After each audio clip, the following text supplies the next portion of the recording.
Welcome to the Canadian edition of The Gospel Truth with Andrew Womack, a teaching ministry that focuses on God's unconditional love and grace. Your teaching has revolutionized my life. It set me on course for where I'm going for the rest of my life. So thank you, Andrew, for all you've done for me.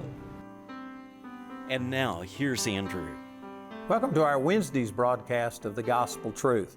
Today I'm continuing to teach through the life of Joseph, and I've got a teaching entitled Lessons from the Life of Joseph, and my staff put together a brief summary. This is just a little booklet that is a brief summary of the whole teaching that I'm doing. This is a free gift to you, and then we also have CDs and DVDs that were taken from a television program, and then we have USBs that were actually has the audio and the video on it. And I encourage you to please get these materials. I've already gone through so much of this that there's no way I can go back and summarize everything that I've said. And we're right in the middle of when Joseph is beginning to reveal his true identity to his brothers. And there's just so many things here. And there's so many misconceptions about Joseph. I would say that one of the biggest misconceptions about Joseph and the way he treated his brothers, people think that Joseph did this out of bitterness, out of unforgiveness, and he was trying to hurt his brothers as much as they had hurt him. I disagree with that 100%. I spent some time on that yesterday. It says specifically that he remembered his dreams, and that's the reason he said, "You are spies," and began to accuse them. It wasn't because he remembered their treatment of him. It was his dreams. And I've made this point, I'm not going to go back and spend a lot of time on this, but it was Joseph trying to bring them, he was trying to break his brothers because they were wicked men. They had committed murder. They had murdered hundreds of people. They had committed incest. One of them, the oldest brother, Reuben, had committed incest with his father's wife. Judah had committed incest with his own daughter-in-law, and she got pregnant and had twins by him. I mean, these were evil men, and they needed to come to the end of themselves, and they needed to humble themselves. So I believe that Joseph was doing these things because he knew God had sent him not only to preserve their life through stockpiling the food and then selling it back to people, but it was also to bring these brothers to a place of humility that they had not been at. And he was breaking them and bringing them to the end of themselves. So Anyway, I went through all of this yesterday, but the backstory is that they came to buy food. He accused them of being spies. They said, "No, we aren't spies." And so he locked them up for 3 days. Finally, he came back and said, "I'm a God-fearing man. I'm going to let you go." But he kept Simeon, one of those that had killed hundreds of people in the city of Shechem, and he kept him in prison and sent the other 9 brothers back home. And when they got home, Jacob, their father, was just terrified at thinking that he had to send Benjamin, but Joseph had told them that unless you bring back this younger brother who you told me about, then I'm going to consider you to be spies, and Simeon would have stayed in prison forever. And so finally, when the food ran out, Jacob was forced to admit that they had to get food, and he allowed these brothers to take Benjamin back. But man, it was against his protest. They guaranteed, one of them, Reuben, even said that you can kill my 2 sons if I don't return with Benjamin. Judah came out and said that I will guarantee his safety, and if he doesn't come back, then I'll bear the shame and the reproach of this and all of my descendants. And so they were making these promises. Jacob finally let them go, and when they came and Joseph saw Benjamin, the youngest son, he said, "Today you're going to eat at my home." And so he stayed there continuing to do his job, selling things, but he sent his brothers to his house. And I'm sure that, man, they saw this palace. Joseph was the second most powerful man in the world.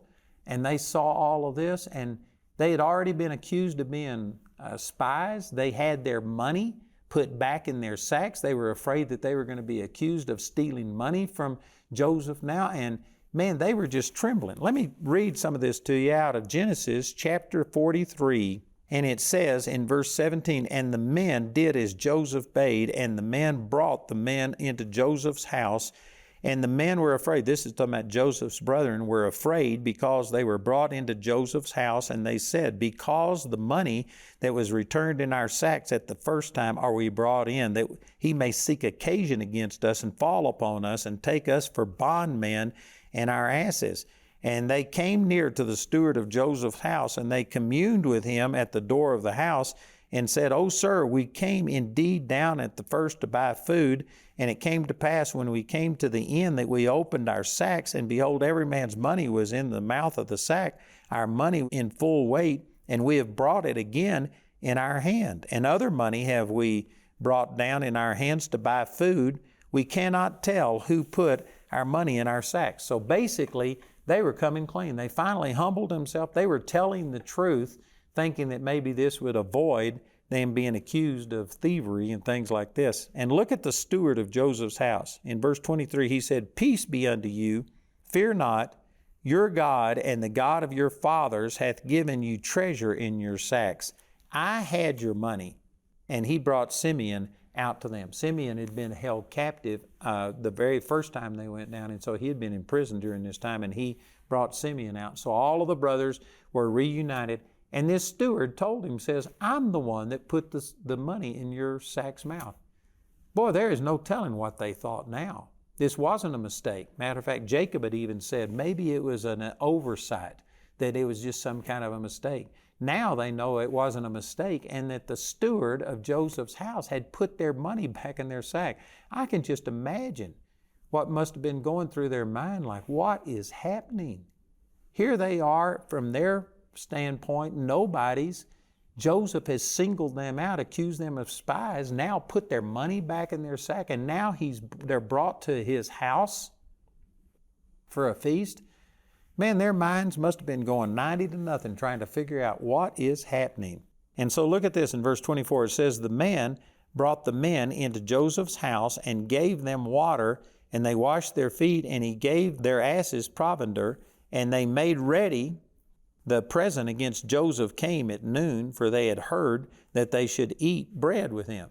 And so this present is the present that Jacob had sent, all of these dates and figs and the produce of Canaan, and he sent those as a gift to Joseph.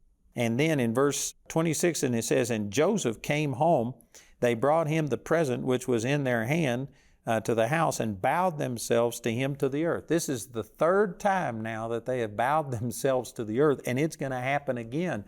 Joseph's dream about his brothers bowing down to him had come to pass. It was coming to pass, and it wasn't just fulfilled with the physical act, but it was really when they finally broke and bowed their heart to him is when the dream was actually fulfilled. And so in verse 27 it says, and he asked them of their welfare and said, is your father well, the old man of whom ye spake, is he yet alive? And of course Joseph was asking about his father, but they didn't realize that. And they answered and said, thy servant our father is in good health. Now we find out that Jacob was 130 years old when he came into Egypt. And right here it says he was in good health. He lived to be 147 years old as we keep on reading. And so he lived 17 years after he went down and started living in Egypt. But at 130 years old, Jacob was still in good health. Man, that's awesome. And said, he is yet alive, and they bowed down their heads and made obeisance. And he lifted up his eyes and saw his brother Benjamin, this is talking about Joseph, his mother's son, and said, is this your younger brother of whom ye spake unto me? And they said, God be gracious unto thee, my son. And Joseph made haste, for his bowels did yearn. The word bowels in the Old Testament is used the way we use our heart to describe the seat of our emotions. And so this is talking about that his heart did yearn upon his brethren, and he sought where to weep, and he entered into his chamber and wept there, and he washed his face and went out and refrained himself and said, set on bread. And so Joseph, again, this shows the love, the compassion that he had, especially towards his younger brother. This wasn't anger, it wasn't bitterness, it wasn't getting even, it wasn't revenge. I tell you, again, that just cheapens the whole story of Joseph when people interpret it that way. I tell you, Joseph was a great character that operated in a tremendous amount of integrity. And look at this in verse 32. And they sat on for him by himself, and for them by themselves, and for the Egyptians which did eat with him by themselves, because the Egyptians might not eat bread with the Hebrews, for that is an abomination unto the Egyptians. You know, I mentioned this on Monday's broadcast just real briefly, but this shows that the Egyptians thought it was an abomination to even eat with a person who was a Hebrew. And Joseph was a Hebrew. This says volumes about the Pharaoh, about this man, how he would just put a person who was despised, you know, for his ethnicity, and put him in the second most high position in the entire land. It shows a lot about Pharaoh. It also shows that there was a lot of prejudice among the people during the time. And it says something about Joseph, that even though he had to eat separate, he didn't make a big deal out of this.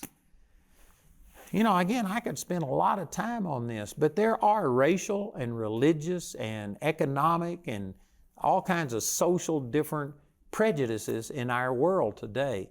And the average way that people deal with that is to sit there and say, you owe me respect. I believe it's just the opposite. That instead of us complaining and griping about it and being bitter about it, what you need to do is just earn respect.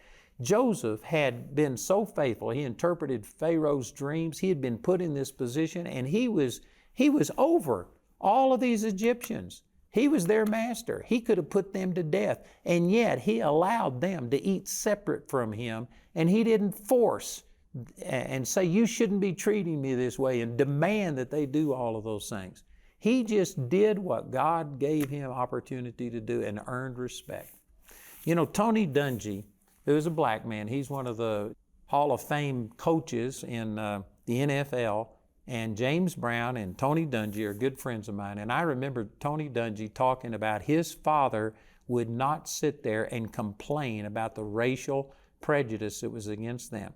That his father was unable to ride in the bus unless he sat at the back of the bus. And so rather than suffer that shame and rejection, he just chose to walk everywhere he went. And he told Tony, he said, don't sit there and complain about the problems that you have. You just earn people's respect. You go ahead and live a godly life. And when Tony finally won one of the Super Bowls and they were on the bus going to the White House, his father sat on the bus, on the front seat of the bus, and went to the White House and met the president and all of these things.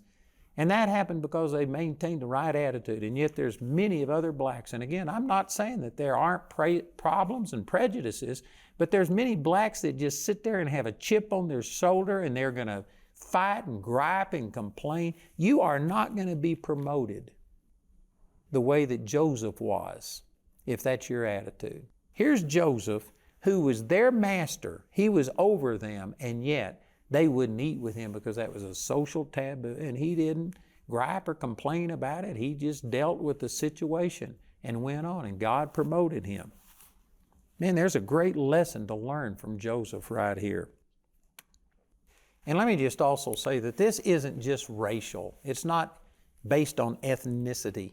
Did you know when I was in the Army, because I witnessed to people, I took a stand for the Lord. They called me preacher, and I would go into a mess hall and sit down, and people would be sitting there, and when I sat down, they'd pick up their trays and they'd leave, and they'd just leave me by myself.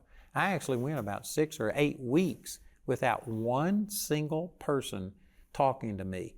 They hated me because I had taken a stand, and I was rejected.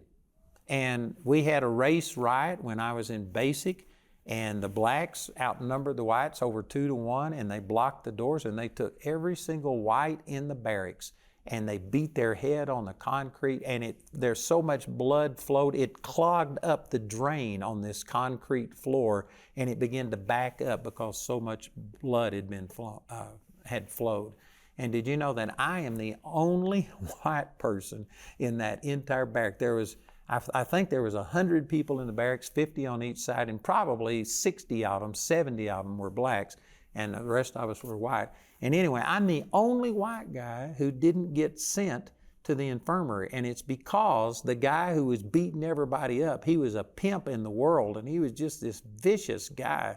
But I had witnessed to him, and it turned out his father was a Baptist preacher. And he knew that what he was doing wasn't right. And even though he was drunk and he started this riot and sent, I don't know, probably 30 or 40 white guys to the infirmary. When he came over, he grabbed me on my bunk, helped pick me up, and was going to beat me up the way he had everybody else. And he looked at me, and I believe that God reminded him that I'd testified to him, and he just threw me back on his bunk, fell over on his bunk, and it was over. And I'm the only guy that didn't get beat up. I'm saying this to say that it's not just, whites towards black. There's prejudice from blacks, there's prejudice from Hispanics, there's prejudice on people because of the way you talk, because of where you came from. There's all kinds of stuff. It's not the skin, it's just sin. That's what this friend of mine, E.W. Jackson, is always saying. And I've been a recipient of racial prejudice, and I've been hated and stuff. And yet, you know what? I'm not bitter, and I'm not angry. I'm just saying that there's a lesson to be learned here. Joseph was an abomination to the Egyptians, and yet he was second in command over all of Egypt because of his attitude and because he didn't let that get on the inside of him, and he didn't make an issue out of it. Boy, that's great. Again, I could probably talk about that much, much more. In verse 33, it says, "And they sat before him, the firstborn according to his birthright." This is talking about when the brethren came into his house and they had them sit at tables. They had them sit according to their birthright. Look, that's what this is saying. They sat before him, the firstborn according to his birthright, and the youngest according to his youth, and the men marveled one at another. Now, if you aren't careful, you'll just skip over this and miss it. But here are these 11 brothers that are brought to Joseph's house, and Joseph seated them according to their firstborn, secondborn, third, fourth, fifth, all the way down to the 12th. They were all in their birth order, and they marveled at, how did Joseph know this? Now again, you could just skip over this and think it was coincidence, but it wasn't. Joseph had them seated. He recognized exactly who his brothers were and who was the firstborn, secondborn. And when he had them seated according to their birth order, they realized something was up. How was this happening? And the next verse says, "And he took and sent messes," this is talking about portions of food, "unto them from before him. But Benjamin's mess was 5 times so much as any of theirs. And they drank and were merry with him." What this is signifying, they were not only seated according to their birth order, but then Benjamin was preferred above all of the others. 5 times as much food sent to him. And that's because Benjamin was the flesh and blood of Joseph, from the same father and mother. These other brothers were half-brothers. They were from different mothers. They were all the same father, but they were different mothers. So there was just a union. And plus, I believe that Benjamin wasn't involved in those brothers who tried to kill Joseph and eventually sold him into slavery. Benjamin was still at home. He was very young at the time that this happened to Joseph. And so Benjamin was not one of the other 10 brothers who had rejected Joseph and had caused all of this. And so the way that he seated them according to their birth order, the way that he preferred Benjamin and sent him 5 times as much food as anybody else, man, that just grabbed their attention. They were looking at this and wondering what is going on. They knew that something was not normal. They didn't know exactly what was happening, but they knew that this was supernatural, really. It was not just normal, the things that were happening. And so in the 44th chapter, after they had eaten and made merry with Joseph, then it says that he dismissed them and gave them their grain that they wanted, and they headed for home. But Joseph, after they had left, he told his steward of his house, he says, "You put my cup, his golden cup, in the mouth of that youngest son, Benjamin, and you put it in the sack, at the top of the sack." And then he sent them away. And not long after they had departed, well, then this steward of the house came after them, and he accused them of stealing this golden cup that Joseph drank from. And the brothers got angry and said, "You're accusing us of stealing." Says, "How dare you do this?" And he says, "Man, if anybody has stolen anything, then let him just die right here. We'll allow him to be killed, and all the rest of us will become slaves to Joseph." And so the steward said, "All right, according to your word." And so he started at the oldest, Reuben, and then went to Simeon and Levi, Judah, right on down all the way to Benjamin's sack. And when he got to Benjamin's sack, there was Joseph's golden cup. And the men just cried out, "What has happened to us?" And the steward says, "I'm going to take Benjamin and make him a slave because he stole this." And they said, "No, you can't do that." And they explained how that they had promised the father that they would bring Benjamin back. So they all put all of their sacks back together. They laded all of their animals and headed back to Egypt to try and deal with this situation. And so they all came back to Joseph's house. And man, I'm running short of time here today. I'm not sure that I'll be able to do this justice on today's program, but let me just begin to start dealing with this. Here in Genesis chapter 44, and in verse 9 it says, this is the 11 brothers talking, it says, "With whosoever thy servants it be found," talking about this cup of Joseph, "let him die, and we also will be my Lord's bondmen." And he, the steward of Joseph's house, said, "Now also let it be according to your words. He with whom it is found shall be my servant, and he shall be blameless." And they speedily took down every man his sack to the ground, opened every man his sack, and he searched and began at the eldest and left at the youngest, and the cup was found in Benjamin's sack. Then they rent their clothes, which of course back in those days was a way of showing extreme grief and sorrow. They rent their clothes and laded every man his ass and returned to the city. And Judah and his brethren came to Joseph's house, for he was yet there, and they fell before him on the ground. And Joseph said unto them, "What deed is this that ye have done? Wot ye not that such a man as I can certainly divine?" In other words, certainly discern that my cup was missing. And Judah said, "What shall we say unto my Lord? What shall we speak, or how shall we clear ourselves? God hath found out the iniquity of thy servants. Behold, we are my Lord's servants," talking about slaves, "both we and he also with whom the cup is found." And he goes on and makes quite a confession here. And this is really a point that I want to center up on. So I'm not going to be able to get into it because we're out of time today. But this is amazing. He said, "Our iniquity had found us out." In other words, you know, what we did to our younger brother, the things that we've done. Judah had committed incest. Reuben had committed incest. Simeon and Levi had murdered hundreds of men. It's finally catching up with us. God is holding us accountable. And they begin to repent. It had been 22 years since Joseph had had these dreams. And it was longer than that. It was before that time when they actually murdered these people in the town of Shechem. And here they are finally coming to repentance. I'm out of time, but again, let me mention our products on Joseph. This is a little brief summary of the life of Joseph that is a free gift to you. And then we have USBs and CDs and DVDs, not only on Joseph, but also lessons from David and lessons from Elijah. Listen to our announcer as he gives you this information, and please call or write today. Andrew is offering his booklet, Lessons from Joseph, as his free gift to you today.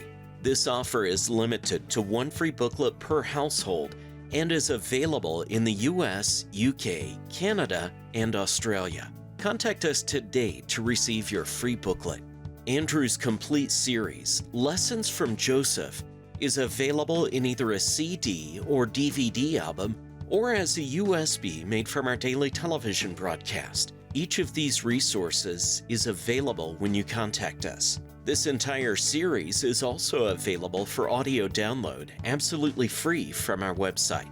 Or you can get these products as part of the lessons package in your choice of either CD, DVD, or USB from Lessons from Joseph, Lessons from David, and Lessons from Elijah. Also, this package will include the Lessons from Joseph booklet. These teachings will give you the chance to learn from the successes and mistakes of 3 very powerful but very human men of God. The lessons package has a catalog value of $125, but you can receive all of these valuable resources today for just $90. We also want to remind you of Andrew's Living Commentary software. The Living Commentary includes more than 50 years of Andrew's Bible study notes and personal encounters with God. Get Andrew's Living Commentary today for $135. Go to our website at awmc.ca and click on today's TV offer under the Store tab to see all the ways you can get these products. Or you can call the Andrew Wommack Ministries Canada helpline Monday through Friday from 9 a.m. to 5 p.m. Eastern Time at 647-348-2220 to order.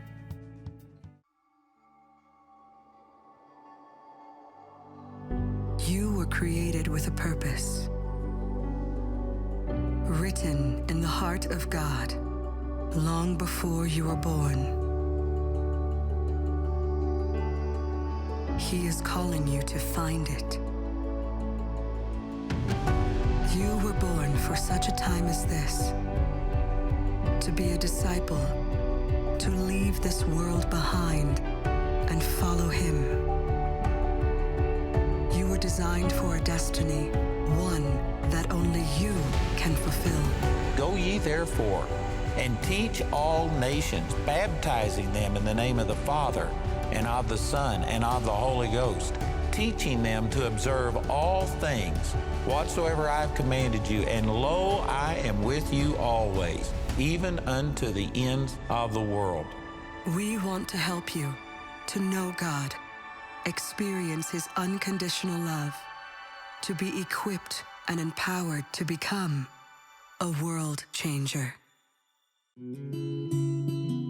I'd like to let all of you, our Canadian viewers, know that we have a Bible college in Toronto, and we would love to have you come and be a part of it. There's multiple ways you can take advantage, not only through the campus there in Toronto, but we have online courses, we have correspondence courses, just a number of ways, but we want to help you, and we're making it as available to you as we possibly can. So check it out. The information's on your screen, our Charis Bible College, Toronto. To learn more about the vision and mission of Andrew Wommack Ministries Canada, be sure to visit our website at awmc.ca. While there, you'll also find details about all of the products available and be able to access many of Andrew's teachings absolutely free. You can listen to them while you're online or download them for later and listen on the go. Remember, that's awmc.ca. Thank you for your support, and we look forward to hearing from you today.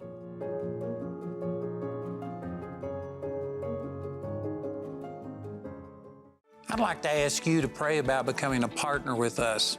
You know, our ministry is based in the United States, but we have 16 offices around the world. We've got altogether around 70 Bible schools scattered around the world. So if you are looking for a good return on your investment, I believe that this is a good ministry. It'll touch you right where you are. And I encourage you to become a partner with us today and help us put the gospel out all around the world.